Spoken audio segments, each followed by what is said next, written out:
So in my last video, I made a mistake, and it's time to correct that.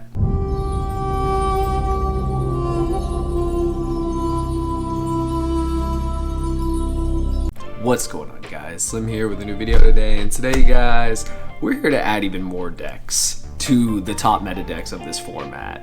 In my last video, I said there were 5. Damn, was I wrong.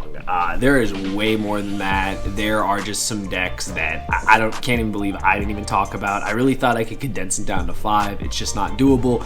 So I'm here to make up for that. I know we were going to do the top 5 rogue decks. Honestly, there might be more than that, but bear with me. We will get that video out probably sometime next week, but I had to make this for this week to make up for the for the decks that I did forget. I actually have 5 more decks to add to this, so hopefully you guys do enjoy. You guys already know, subscribe, links down below, the usual stuff, TCG player link, Patreon, all that stuff. You guys know what to do. Also, my series will be coming back with the ban list now in effect. I'll be able to show you guys the next route I'll be taking with that series, especially since we are returning on a budget, of course, so stay tuned for that. But I could not go past this and realizing that there's more decks to talk about, so we will get into it. These are going to be 5 more decks that are probably going to be top contenders in this meta, so hopefully you guys enjoy. Coming in at number 5, now this one is very loose, and I say loose because I really just don't know which one is going to be the best, but that's going to be Sprite variants. Pure Sprite, Runic Sprite, Live Twin Sprite, Live Twin Runic Sprite for higher Sprite. There's just so many different variants you can do with this engine that is Sprite. Yes, they lost Sprite Elf. Yes, starter went to 2. Who the hell cares? The deck is still insane. The engine is still insane. And one of these variants is still going to be probably a top contender in this meta. I saw Pack's video. Shout out to Pack. I think he put for higher Runic as one of the highest. I think it was for higher Runic Sprite, and maybe even Sprite Runic as some of the top options that you have with this engine, and I think that they're really going to just perform and do well in the format. Sprite's a very versatile engine. The for hire cards, I mean, it makes it what, like draw 4 or something, some like ridiculous advantage thing. I know Dinkaboy had the deck, and then there's Live Twin Sprite, there's Live Twin Runic Sprite. There's just so many variants that you can do with this deck. I couldn't not mention it. Now, it being number 5 does not mean it's not the best deck. This order literally does not matter. This order, unlike the last video, doesn't matter. This is what I forgot. I'm here to make up for my screw up, so that's why we're here talking about this. But I think Sprite variants in general will just do really well. I think there's so many avenues you can go with the deck, and I'm really excited to see what players come up with. I'm actually really excited to see if the for hire Runic deck is as strong as everyone is hyping it up to be, so that'll be really interesting to see going forward. Moving on to number 4, it's Sky Striker. Engage went to 2, you have 3 Kagari, multi-roll went to 3. I mean, I cannot believe we were dealing with this. And what year was it? Was it 2018, 2019? I just remember I was a Colossus player, a Thunder Dragon player. Where's my Colossus to 1? Just saying, you can put Engage to 2, you can put multi-roll to 3. I can't even have 1 Colossus. It's because 1 Colossus could beat the whole Striker deck if they didn't have Imperm, if they didn't have the Widow Anchor. And yeah, this deck is almost back at full power. Now, does that mean it's going to be a top contender? Honestly, I think so. I think the players that have been playing Striker for a really long time, like shout out to Ryan Yu, Manav, like all the known Striker players, if they pick this deck up again, they will have success with it. Can it keep up with the whole meta? Time will tell.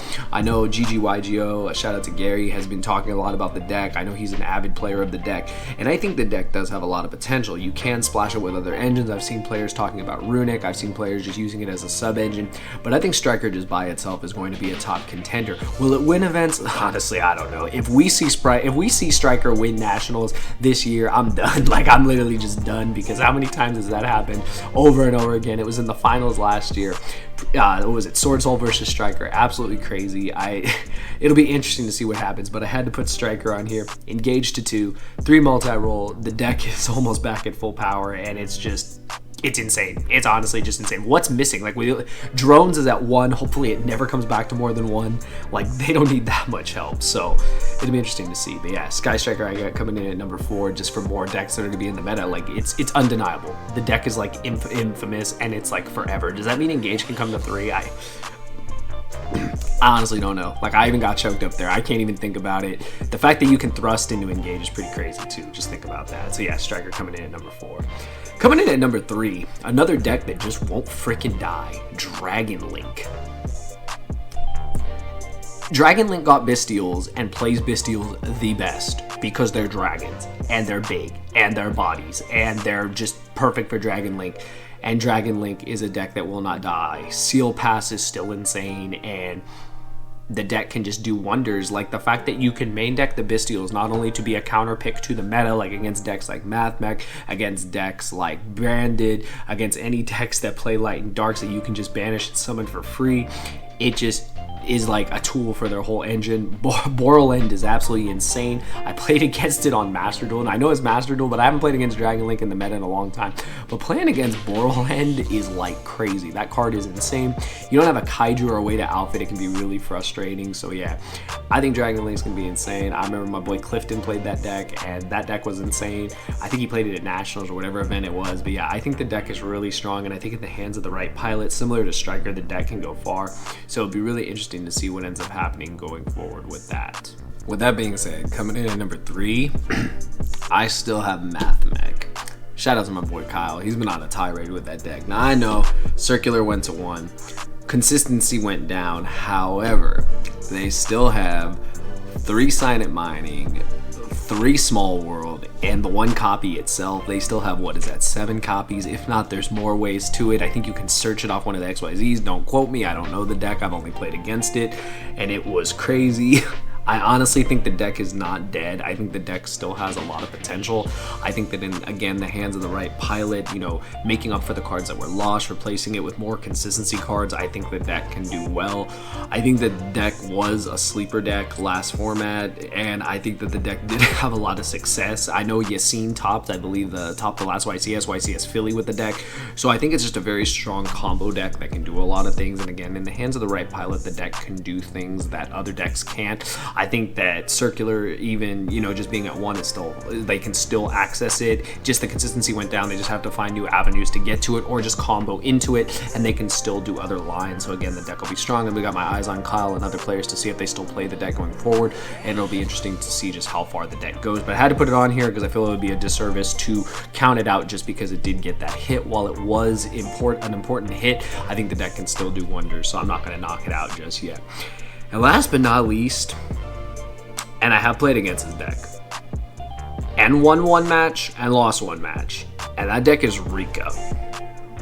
Rika's crazy. The fact they tribute my cards is just ridiculous. I'm just gonna be honest. When that happened to me, I just wasn't ready for it.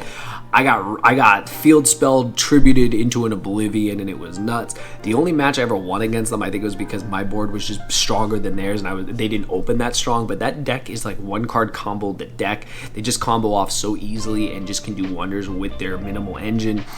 I think the deck is very strong. We saw it have success. I believe it was at the Nationals over the weekend. I believe it made top 4. Again, don't quote me, but that's what I was hearing, just doing a little research post-event.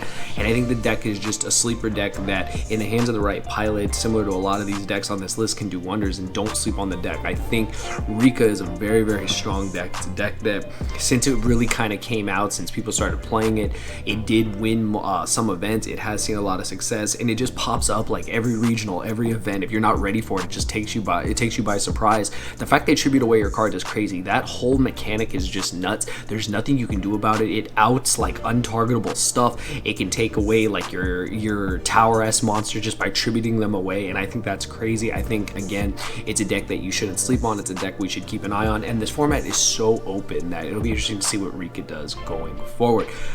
But that is 10 decks now that are in the meta. I think we're in a healthy format. I'ma just say it. Now, I know we haven't had any new releases or anything yet, you know, with this new list going into effect, but honestly, if there's 10 decks in the meta, the format's crazy. Yes, it will make side decking a little harder, but other than that, I think the format's in good shape. I think there's a lot of room for other decks to do well, and we will be doing rogue decks going forward. So in the comment section below, let me know if I missed any decks, and let me know what you think the top 5 rogue decks will be going forward. Is it gonna be more than 5? Am I gonna have to make a top 10 from now on? Like, are all my videos gonna change from top 5 to top 10? This was a rare occasion where I'm like, yeah, I kind of fucked up. I kind of need to make up for this, so that's what we ended up doing. But hopefully you guys enjoyed. Be sure to smash that like button if you did. Let me know what you think of the format going forward, and we'll start a new ban list in a couple days. It'll be interesting to see just how well the format will progress, and every deck will adapt, and be interesting to see what comes out on top. But that's all I got for today. Hopefully you guys enjoyed. See you guys in the next video. Thank you for watching.